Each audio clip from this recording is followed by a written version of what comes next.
Hi everyone, this is Penny from Silver Sun Astrology, here with my moon in Sagittarius life path video. So if you know about astrology, you know that the moon sign changes signs every 2.5 days, totally different from the sun sign, and it tells you a lot about people. And I actually think that it's one of the most important things to know, one of the most important sources of information, and that's why I have not only one, but 2 videos about every single moon sign, and then I have a video about empathy in moon signs, and a video about my personal experience with friends from each moon sign. So today we are talking about the moon in Sagittarius life path, and basically the moon being at your core, your deep, dark desires, or your more internal version of yourself. It does affect your life path, and it tells us a little bit about what kinds of early childhood experiences affected that path. So today we're doing moon in Sagittarius, and this moon sign is one that I humbly admire because they are so uplifting, so optimistic, a lot of times like ambitious, high energy, and I really admire these people, and I hope that I was able to do you guys justice in my field research on this one. So I was observing the patterns in moon and Sagittarius people's early childhood, adolescence, that kind of thing. And it did seem like most, if not all, moon and Sagittarius people come from a broken home in some way. Sometimes they have parents that divorced when they were a kid. Sometimes they have parents who were fighting throughout their childhood but waited till adulthood to divorce. And sometimes they have parents who were never married in the first place, but there's usually something a little bit unorthodox that gives it that definition of broken home. I feel like their parents a lot of times have like spiritual, religious beliefs that they take very seriously, and this might have influenced some of their decisions.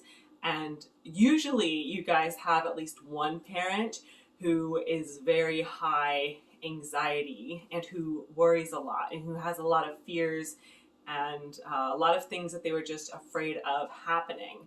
And, witnessing that all throughout your life has kind of influenced you and, told you, for one, that you don't really want to live your life with fears, and you don't want to live your life with self-proclaimed limitations. And one of the ways that affects you is that sometimes you almost become paranoid that someone's going to enforce a limitation on you. So you're very anti-limitations, and anytime you start to be faced with some kind of limitation or someone in your face telling you no, you can't do something, or no, you have to confine yourself to this small space and live the boring life that we have designated for you, that makes you feel threatened. That makes it feel like everything you want and everything you care about has been threatened by this same nonsense that you have seen ruin so many other people's life. So you are not about that. You are not for it. You are not looking to let it happen. So the power of positivity and living without limitations becomes a big theme for these people.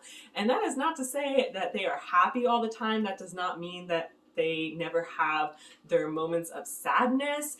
Some of them are even struggling with things like depression, but you guys really have that little extra pinch of motivation to get you up out of bed out of the morning and keep you fighting for the things that you want and the things that you believe in, basically. And it has a lot to do with the people you care about and wanting to fight for them and obtain things in life or create a certain type of life for the people around you, because you really don't like to see the people around you in a slump either.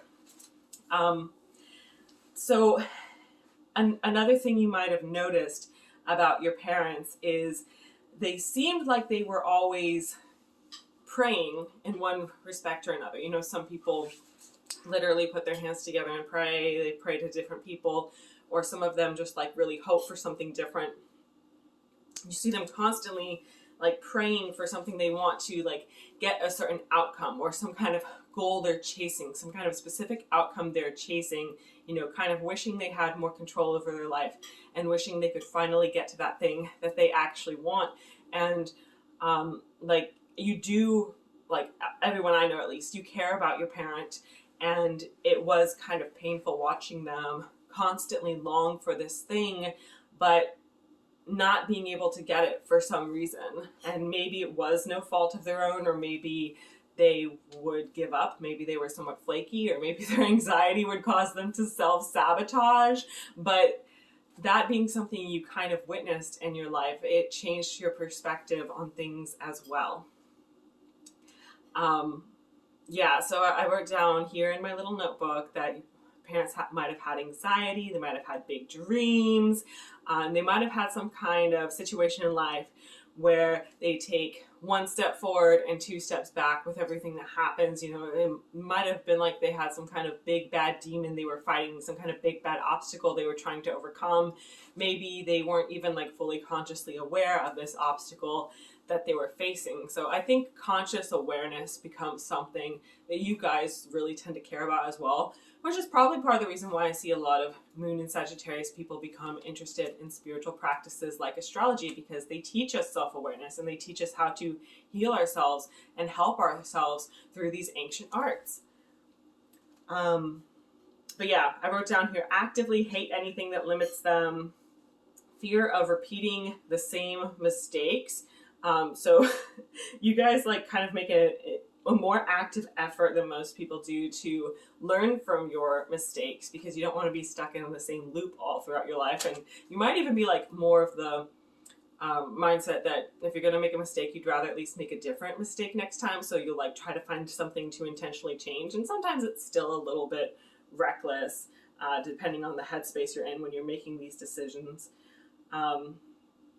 But one thing I will point out is that fear of repeating mistakes, sometimes that can cause people to manifest those same mistakes again, even if they were trying to actively look for something that could be statistically different, that could change the circumstance. Sometimes it causes the mistakes to repeat themselves as well. So that's another thing to think about. And I wrote that you guys have a certain disdain for monotony. You know, if it feels like nothing new has happened in a while, you haven't got to travel in a while, you've been in the same spot for too long, you're always looking to shake things up in some way, always looking for a change, always looking for a fresh new experience that will ultimately bring you a fresh new perspective in life. And you guys never really stay in one place for too long, and you find different like creative ways to do this. You might do it by changing jobs. And I know there are some who will keep the same job for like a decade or more, but some of you guys will change jobs consistently. The ones who don't change jobs consistently tend to change location consistently, either by traveling or relocating via moving, or like mentally not staying in one place. So that might mean you have to feel like you constantly kind of change what's going on in your head, you know, do some kind of reprogramming of some sort. There's a lot of ways that can happen. I'm not going to get too deep into it in this video. But yeah, you guys are big on uplifting others. You can be great motivational speakers, even if it's just like a casual little side hobby that you do throughout your day. And also this would be a really good placement for like a life coach or something like that, but you might also just be good at teaching people things, because you have to be like a cheerleader to a certain extent to be able to do that. And you might also like literally just be a freaking cheerleader. But let me know in the comments below some of the careers that you Moon and Sagittarius people out there have and what you use your special talents for, because other Moon and Sagittarius people are going to see it and it is going to help them become more self-aware and get on an awesome path in their life. So that's very exciting. But yeah, that's about all I have to say. If you like this video, please make sure you're subscribed, give it a thumbs up, tell someone in your life about it. And if you want to get a reading, I do have them available on my website. Feel free to reach out to me.